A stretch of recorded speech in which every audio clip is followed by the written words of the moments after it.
ଚାଲ ଚିହ୍ନିବା। ଇଏ କଣ? ଇଏ କି ପତ୍ର କିଏ କହିପାରିବ? ନା, ଇଏ ହଉଛି ଆତ ପତ୍ର। କେଇଟା ଅଛି? 1 2 1 2 3 4 ଚାରିଟା ଅଛି। ତାହେଲେ ଇଏ ହଉଛି କି ପତ୍ର? ସଜନା ପତ୍ର। ନା, ଇଏ ହଉଛି ଥୋପା ମନ୍ଦାର। କେଇଟା ଅଛି? କେଇଟା ଅଛି ଚିହ୍ନି କୁହ? 1 2 3 4। ତମେ ମତେ ସବୁ ଚିହ୍ନେଇବ। ଇଏ କୁସୁମ ପତ୍ର ଅଛି। କେଇଟା ଅଛି ଗଣିଲ? 1 2 3 4 ଚାରିଟା। ଏ ପତ୍ରରେ କେତେଟା ଅଛି?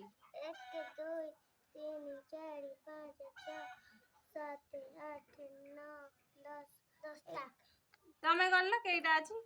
ଗଣି 1 2 3 4 5 6 7 8 9 10 11 12 13। 13ଟା। 13ଟା। ତାହେଲେ ଆର କେତେଟା ଗଣିକି କୁହ? ତମେ ଆଗ କୁହ ତାପରେ ସେ କହିବ। 1 2 3 4 5 6 7 8 9 10 11 13। ये भी 13ଟା ଅଛି। ତାହେଲେ ଏଇଟା ତମେ ଗଣିକି କୁହ।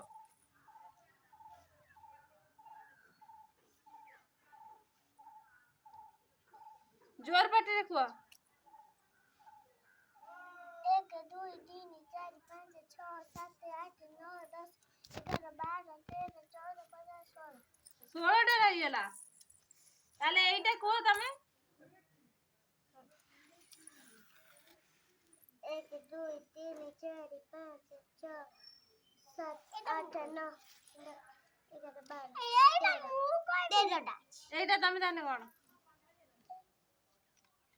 3 4 5 6 7 8 9 10 11 12 13 14 15। 15ଟା। ତାହେଲେ ଏଇଟା ଅଛି। ଇଏ ହଉଛି କି ପତ୍ର କହିଲ? ଇଏ ହଉଛି ଟଗର ଫୁଲ। କେଇଟା ପତ୍ର ଅଛି? ସେ ଗଣନ୍ତୁ। ତମେ ଗଣି ସାର। ତମେ ସେ ଗଣିବେ।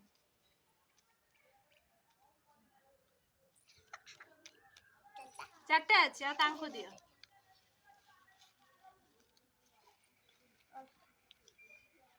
1 2 3 4।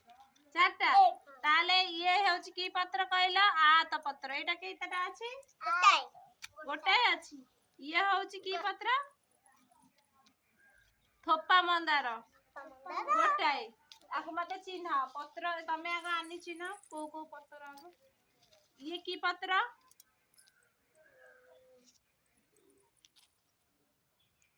ଇଏ କି ପତ୍ର? ଆଦ ପତ୍ର। ଆଦି ଠିକ କହିଲ। ତାଳି ବଜାଅ। ତାପରେ ଇଏ ହଉଛି କି ପତ୍ର? କୁସୁମ। ତାହେଲେ ଇଏ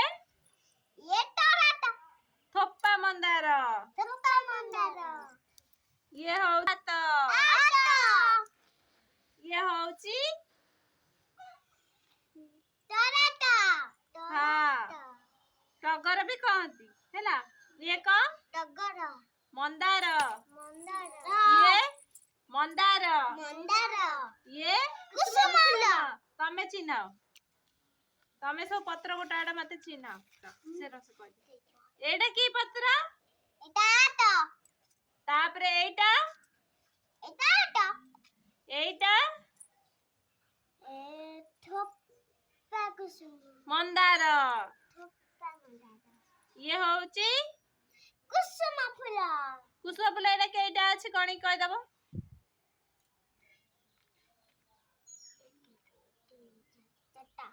1 2 3 4 5।